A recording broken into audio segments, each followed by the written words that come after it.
자, 저는 아침 식사를 정말 강조를 많이 해요. 아침 식사가 왜 중요한가 하면요. 자, 생각을 해보세요. 밤에 우리는 아무것도 먹지 않고 지내게 돼요. 그러면은 우리 몸의 포도당 레벨이 아주 잔잔합니다. 또 인슐린도 덩달아서 잔잔하게 돼요. 그런데 이 잔잔한 호수에다가 바위돌을 던지는 녀석이 있어요. 그게 뭐냐면 아침에 정제된 탄수화물로 식사를 하는 겁니다. 이렇게 아침에 아주 고농도의 정제된 탄수화물을 먹게 되면 어떻게 되냐면요. 혈당 스파이크가 어마어마하게 생겨요. 이 혈당 스파이크는요. 혈당이 올라가면요. 우리 몸의 포도당 수준이 체내에서 올라가게 되고요. 이 포도당이 올라가면 우리 몸에 인슐린이 나와서 이걸 잡아내려요. 이게 기본적인 대사의 기전인데 이 혈당이 너무나 빠르게 많이 올라가 버리면요. 인슐린도 그만큼 너무 많이 나와 버리거든요. 쓸데없는 인슐린이 너무 많이 나와 버리면요. 지방을 축적하게 되고요. 조금 있으면 다시 혈당이 뚝 떨어집니다. 그래서 혈당 스파이크는 아침에 한번 생기잖아요. 그러면 오후 한 10시, 11시 정도 돼서 출출해지기 시작하더니 갑자기 배가 고파요. 이게 왜 그러냐면은 아침에 고혈당 음식을 먹고 나가면요. 10시, 11시 정도 되면은 혈당이 떨어지는 시간이거든요. 그래서 우리는 또 당 떨어졌다. 뭐 좀 갖고 와봐. 그래서 먹는 게 초콜릿이라든지 사탕, 과자 이런 걸 먹잖아요. 그럼 다시 혈당이 올라가겠죠. 그래서 혈당 스파이크는 하루 종일 반복을 하게 됩니다. 이렇게 혈당 스파이크는 아침에 안 만드는 게 정말 중요한 거예요. 그래서 아침에는 혈당 스파이크를 만들지 않는 아침 식사를 하는 게 정말 중요합니다.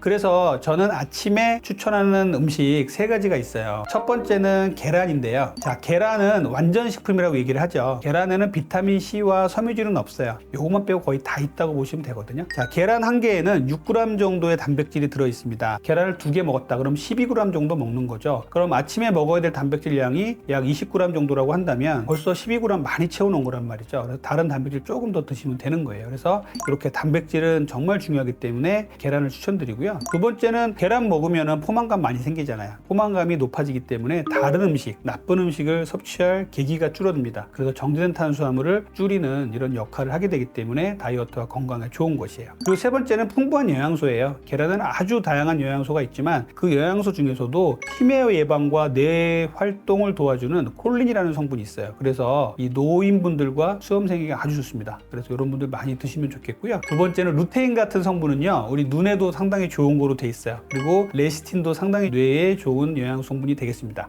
오메가3도 상당히 많이 있거든요. 그래서 이렇게 계란을 잘 드시는 게 좋겠고요. 그리고 계란을 이제 요리하실 때는 저는 삶은 계란을 제일 추천을 드려요. 삶은 계란은 당독소도 올릴 염려가 없고 태우지도 않기 때문에 상당히 좋은 음식이 되겠고요. 이 계란 말고 요리할 때는 저온 요리로 하는 게 좋습니다. 스크램블이나 오믈렛 같은 거 드시는 게 좋고요. 이렇게 저온 요리로 하시는 게 좋은데 그 이유는 이 후라이 같은 거를 먹다 보면은 약간 태울 수밖에 없잖아요. 그러다 보면 여기에서 이제 발암 물질이 나온다. 당 독소가 높아진다. 이런 연구들이 좀 나오고 있어요. 그래서 뭐 가끔씩은 먹는 건 괜찮겠지만 매일매일 후라이를 해서 드신다는 거는 조금 안 좋을 수 있다라는 생각을 해주셨으면 좋겠고요. 계란에는 또 이제 야채와 섬유질이 부족합니다. 그렇기 때문에 시금치라든지 뭐 토마토, 뭐 브로콜리 같은 걸 같이 요리해서 먹는 이렇게 채소와 같이 먹는 것을 추천을 드립니다. 계란 얘기가 나오면 꼭 물어보는 게 이제 계란 먹지 말아야 될 사람들인데 첫 번째는 이제 계란 알레르기가 있는 사람들은 먹지 말아야겠죠. 그리고 두 번째는요. 계란에는요. 콜레스테롤 높이는 성분이 들어있어요. 그런데 계란이 참 재밌는 게 콜레스테롤 높이는 성분이 들어있고 콜레스테롤을 낮추는 성분도 들어있습니다. 내가 콜레스테롤이 높지 않다 이러신 분들이 계시다면 하루에 2-3개 정도는 먹어도 됩니다. 안심하고 드십시오. 그리고 내가 콜레스테롤 약을 먹고 있다 이런 분들이 계실 거예요. 그런 분들은요. 콜레스테롤 약을 먹으면요. 콜레스테롤이 떨어져요. 그렇기 때문에 계란 2개 정도 먹는 것 같고 문제가 없습니다. 그래서 계란은 콜레스테롤 약을 먹는 분들이라면 2개 정도는 드셔도 됩니다. 콜레스테롤 외에 몸에 좋은 성분들이 너무 많기 때문에 계란을 포기할 이유는 없어요. 세 번째는요. 콜레스테롤이 높은데 약을 안 먹고 음식으로만 조절하시는 분들이 계세요. 이런 분들은 계란 조금 조심하셔야 돼요. 이런 분들은 계란 1개 정도. 그리고 계란을 먹으려면 노른자에 고지혈증을 올리는 성분들이 있기 때문에 흰자 위주로 드실 것을 권장을 드립니다. 두 번째 제가 아침에 먹으면 약이 되는 음식은요. 콩류예요.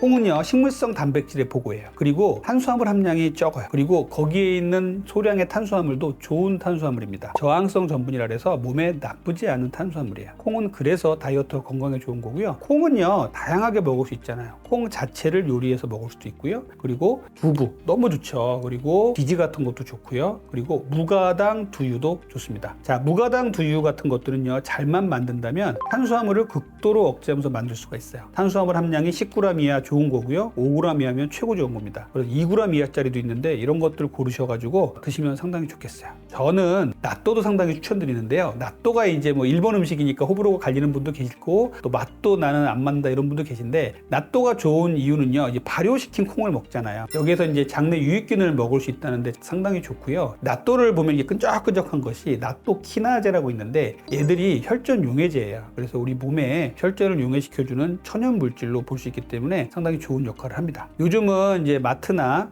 새벽 배송으로 아주 쉽게 구할 수 있고요. 또 이렇게 고추냉이나 와사비 같은 걸 넣어서 맛을 잘 다듬은 것들이 많습니다. 그래서 이렇게 나또 같은 것도 아침에 드신다면 상당히 좋은 음식이 될 수가 있겠어요. 콩 얘기가 나오면 주의해야 될 사람은 어떤 사람이 있을까요? 라고 궁금하시는 분 계신데 콩에 알레르기가 있는 사람들은 주의해야겠죠. 두 번째는 요즘에 괴담처럼 떠도는 소문이 있어요. 렉틴이 많으니까 콩 먹지 마라 이런 얘기들이 있거든요. 이 부분 조금 괴담 같은 얘기입니다. 조금 좀 침소봉대하는 얘기예요. 콩에는 렉틴이 들어있어요. 그런데 콩을 우리가 생콩으로 먹는 사람 거의 없잖아요. 콩을 우리가 먹는 뭐 렌틸콩, 병아리콩, 일반 콩, 완두콩, 뭐 우리가 전통적으로 먹던 메주콩 같은 것들은요 대부분 다 삶거나 요리를 해서 먹잖아요. 그렇게 되면 렉틴의 함량이 뚝 떨어집니다. 그렇기 때문에 하루에 내가 뭐 한 소시를 콩으로 해서 먹는 사람이 아니라면 걱정하지 않으셔도 돼요. 너무나 괴담 같은 얘기다 말씀을 드리고 내가 하루에 한 컵 정도의 콩을 불려서 요리를 해서 먹는다면 전혀 문제되지 않으니까 걱정 안 하셔도 됩니다.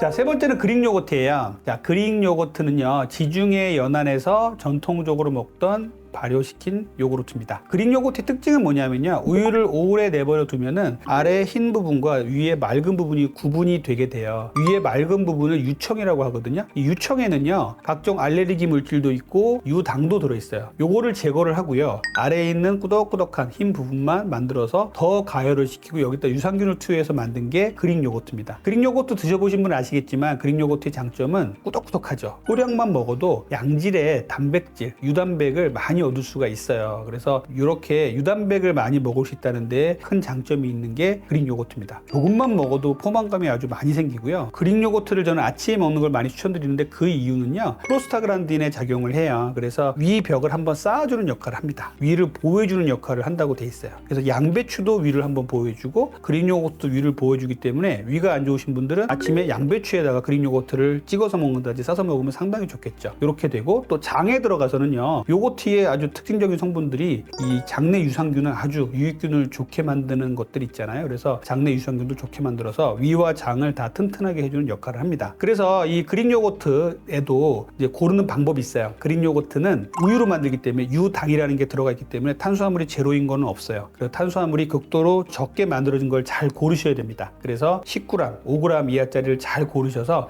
탄수화물이 적은 무가당, 무청과 그릭 요거트를 고르시길 바라고요. 이 그릭 요거트의 장점은 또 이렇게 꾸덕꾸덕하지만 여러 가지 음식에다가 같이 먹을 수가 있어요. 예를 들어 아침에 토마토에, 아침에 블루베리 같은데 같이 이렇게 섞어서 버무려서 먹는다면 정말 맛있고 좋은 아침 식사가 될 수 있거든요. 이렇게 활용을 하시면 좋겠고요. 자, 그릭 요거트를 주의해야 될 분들은요. 유당불내증이라 그러죠. 우유를 먹으면 설사하시는 분들, 이런 분들은요. 조금 주의를 하셔야 되는데 그래도 유청을 분리했기 때문에 그릭 요거트는 설사를 일으킬 가능성이 좀 적긴 합니다. 하지만 먹었는데 그릭 요거트를 먹었는데 설사가 너무 심하다 이런 분들은 이제 그릭 요거트를 좀 피해 주시는 게 좋겠고요. 자, 그릭 요거트에도 지방이 있습니다. 그러다 보니까 포화 지방이 많으니까 그릭 요거트 먹지 마라. 또 이런 또 얘기들이 많이 있는데 그릭 요거트에 포화 지방 분명히 들어 있습니다만 그릭 요거트에 들어 있는 포화 지방 정도 먹는다 그래서 대세에 영향 주지 않습니다. 너무 걱정하실 필요 없고요. 우리가 나쁜 지방은요. 트랜스 지방이 제일 나쁜 것이고요. 포화 지방에 대한 얘기는 아직도 논란이 좀 많이 있어요. 그래서 포화 지방을 너무 많이 먹으면 안 되겠지만 하루에 한두 개 정도의 그릭 요거트 먹는 것 같고 너무 걱정하실 필요 없어요. 그릭 요거트는 이렇게 하루에 한두 개 정도 잘 고르셔서 드시면 좋겠습니다.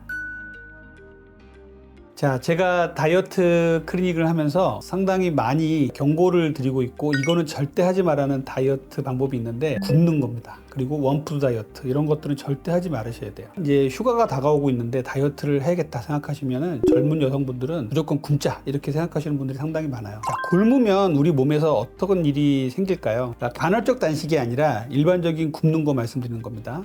굶게 되면요 우리 몸에서 기초대사량이 뚝 떨어집니다. 그래서 먹는 게 안 들어오니까 기초대사량이 뚝 떨어져요. 그러면 어떻게 되느냐? 처지고 기력 없고 아무것도 하기 싫어요. 그냥 누워만 있고 싶거든요. 굶는 다이어트는 절대로 하시면 안 돼요. 살이 빠질 빠질 때는 수분과 근육이 빠지다가요, 찔 때는 지방만 찝니다. 이렇게 고스란히 굽는 것들은요, 근손실을 유발할 수가 있어요. 그리고 체중은요, 갑작스럽게 빼잖아요. 빠르게 빼잖아요. 그러면 빠르게 찝니다. 그렇기 때문에 우리 몸을 잘 달래가면서 하셔야 돼요. 이 달랜다는 말이 좀 애매한 말이긴 한데, WHO에서는 우리 몸이 이제 다이어트를 할 때 무리가 없는 다이어트의 적정 체중량을 일주일에 0.5kg씩, 한 달에 2kg라고 말씀을 드리고 있어요. 근데 이렇게 뺀다 그러면 다들 성에 안 차시죠. 그렇기 때문에 저는 보통 3 내지 6개월에 자기 체중의 10% 정도를 빼자라고 말씀을 드려요. 이렇게 빼는 체중을 가장 저는 선호하고 있거든요. 이렇게 10%만 빼도요, 몸이 건강해지고 그리고 여러 가지 질환으로부터 벗어날 수가 있습니다. 그래서 이렇게 굶거나 빠른 시간에 빼지 마시고요, 적절한 시간에 몸에 여유를 주면서 건강에 해가 없는 다이어트를 하실 것을 권장드립니다. 자, 우리가 나이가 들면서 살이 자꾸 찌시는 분들이 계세요. 다들 그렇습니다. 실제로 이것을 나이살이라고 부르기도 합니다만, 나이살은 공식적인 의학 용어는 아니에요. 하지만 나이가 들면서 살이 찐다는 건 누구나 다 느끼고 있죠. 그래서 나이가 들면서 그럼 왜 이렇게 살이 찔까요? 한번 생각을 해보셔야 되는데, 나이가 들면 첫 번째 성 호르몬이 떨어집니다. 남성을 남성답게, 여성을 여성답게 만드는 호르몬이 성 호르몬인데, 이 호르몬들이 떨어지기 시작해요. 여성들은요, 이제 에스트로겐이라는 여성 호르몬이 이제 폐경기 즈음에 되면 이제 뚝 떨어집니다. 우리가 여성분들이 조금 오해할 수 있는 것들이, 내가 50세 전후로 폐경, 완경이 된다 그러면 그때 50대 주변에 여성 호르몬이 뚝 떨어진다고 생각하시는데, 그렇지가 않아요. 여성 호르몬은요, 40대부터 천천히 떨어지기 시작해가지고요, 40대 초중반이면 바닥을 이제 치기 시작합니다. 그래서 50대 때 완경이 되면 이제 그때서야 완전히 사라지게 되는 것이거든요. 이 중년 여성들, 갱년기 주변의 여성분들은요, 정말 배가 나오는 게 걷잡을 수 없이 나온다, 이렇게 말씀할 정도로 내장 비만이 엄청나게 증가를 합니다. 그래서 나이가 들면서 이런 게 문제가 되고요. 남성들은요, 여성들처럼 이렇게 갑작스럽게 떨어지진 않아요. 남성들은 아주 가랑비에 옷 젖듯이 천천히 남성 호르몬이 떨어집니다. 그래서 남성들은 이제 중년이 되면 근육도 자꾸 떨어지고 기력도 없어지고 성욕도 없어지고 이렇게 되면서 자꾸만 비만이 되어 가는 것이거든요. 이렇게 성 호르몬이 떨어지는 것이 비만의 첫 번째 원인이고요. 두 번째는요, 성장 호르몬이에요. 성장 호르몬은 애들한테나 나오는 거 아니에요 생각할 수도 있겠는데, 성장 호르몬은 아이들에게는 성장을 해주지만 어른들에게도 나옵니다. 어른들에게는 어떤 역할을 하냐면요, 식욕을 잘 정리를 해주고요, 그리고 몸의 중심에 있는 지방을 사지 말단으로 퍼뜨리는 이런 역할을 해요. 그런데 이 성장 호르몬이 나이가 들수록 뚝뚝뚝 떨어집니다. 그래서 성장 호르몬이 떨어지니까 더불어서 우리가 자꾸만 비만이 되어 가는 것이에요. 성장 호르몬은 밤 10시에서 새벽 2시까지 나오고요, 또 숙면을 취할 때 잘 나와요. 그래서 나이가 들수록 잠을 잘 주무셔야 다이어트가 잘 되는 겁니다. 세 번째는요, 근육량의 감소예요. 나이가 들수록 근육이 떨어진다는 분들 많이 계시죠. 20대를 정점으로 해가지고 우리의 근육은요, 점점점 줄기 시작합니다. 그래서 40, 50대 중년을 거쳐서 노년으로 갈수록 점점점 근육이 부족해져요. 그만큼 어르신들에게 단백질이 부족하다는 뜻이에요. 이렇게 단백질이 부족해지면요, 결국은 우리 몸에서 혈당을 흡수할 수 있는 근육이 부족해지고요, 또 살이 찔 수밖에 없는 것이에요. 이 나이가 들면서 살이 찌는 것은 누구나 겪는 거지만, 이거를 그냥 그러려니 하고 받아들이시면 안 돼요. 나이가 들면서 살이 분명히 찝니다. 특히 갱년기 여성 같은 경우는요, 갱년기 때 살이 확 갑자기 찌잖아요. 그러면은 온갖 병이 다 생깁니다. 고혈압, 당뇨, 고지혈증, 지방간, 너무나 많은 병들이 생기기 때문에 우리가 적극적으로 대처를 하셔가지고 이때 비만이 안 되도록, 내장 지방이 안 쌓이도록 노력을 좀 해주셔야 돼요. 생각지도 못했는데 의외로 비만이 되는 습관 중에서 저는 아침 굶는 거를 말씀드려요. 요즘에는 아침 굶는 분들 상당히 많죠. 아침을 먹는 분도 있고 굶는 분도 계신데, 간헐적 단식을 한다고 아침을 또 안 드시는 분도 계세요. 근데 최근에 아침을 먹는 게 좋으냐 안 먹는 게 좋으냐 논란도 많지만, 우리가 다이어트를 위해서라고 한다면 저는 아침을 먹을 걸 추천을 드리거든요. 아침은요, 풍부한 단백질과 야채로 잘 드셨으면 좋겠어요. 아침을 드시는 습관을 꼭 들이시길 바라고요. 두 번째는요, 식사 순서예요. 식사를 이렇게 먹거나 저렇게 먹거나 다 똑같은데 식사 순서를 지키는 게 무슨 의미가 있냐라고 생각하시는 분도 계신데, 식사 순서 상당히 중요하거든요. 제일 먼저 야채와 채소를 먼저 드시고, 두 번째는 단백질과 지방을 드시고, 마지막에 탄수화물을 드시는 게 좋아요. 이렇게 드셔야 우리 몸에서 혈당이 올라가는 걸 막아줄 수가 있습니다. 그래서 저는 좋은 습관들을 이렇게 가지라고 말씀을 드려요. 첫 번째는요, 아침 식사를 하시는 게 오히려 나아요. 특히 나이가 들수록 더 그렇습니다. 평생 내가 아침을 안 먹었는데 어떻게 아침을 먹겠어요? 이런 분들 많이 계신데, 아침을 무리하게 드시란 말은 아니고요, 가볍게 드시길 바래요. 뭐 계란을 요리해서 스크램블 같은 걸 만들어 드신다든지, 그리고 야채, 양배추 같은 것들 좀 드시고 나가신다면 좋은 아침 식사가 될 수 있거든요. 그래서 아침 식사는 이제부터는 좀 시작을 해서 천천히 좀 아침 식사를 잘 하는 방식으로 했으면 좋겠다라는 말씀을 드리고요. 두 번째는 앞에서 말씀드린 식사 순서예요. 식사 순서를 지킬 수 있다면 첫 번째 야채하고 나물을 먼저 드시고, 두 번째 단백질 지방 드시고, 마지막에 탄수화물을 드실 거를 권장을 드립니다. 그리고 세 번째는요, 단백질과 채소를 늘 제가 강조드리는데, 단백질과 채소 정말 잘 드셔야 돼요. 나이가 들수록 더 필요합니다. 단백질은 자기 체중에 0.8에서 1.2g 먹으라고 하거든요. 그래서 약 60kg의 환자라면요, 60g을 먹으라는 소리예요. 이걸 한 번에 다 먹지 마시고 20g, 20g, 20g 나눠서 하루에 3번에 드시는 게 중요합니다. 그리고 야채는 뭐 어떤 걸 드셔도 좋으니까 섬유질이 풍부한 야채를 좀 많이 드셨으면 좋겠습니다. 네 번째는요, 운동이에요. 이제 운동을 얘기를 하면 운동이 다이어트에서 차지하는 비율이 식사가 8, 운동이 2 정도라고 얘기를 하는데, 운동이 차지하는 비율이 적다고 운동을 등한시 하시는 분도 계시는데 그렇지 않습니다. 특히 나이가 들수록 운동 정말 중요하거든요. 그래서 우리가 식사를 한 후에 걷기 운동이라든지, 그리고 헬스클럽 가서 할 수 있는 유산소 운동이나 근력 운동 같은 것들을 같이 해주시면 좋겠어요.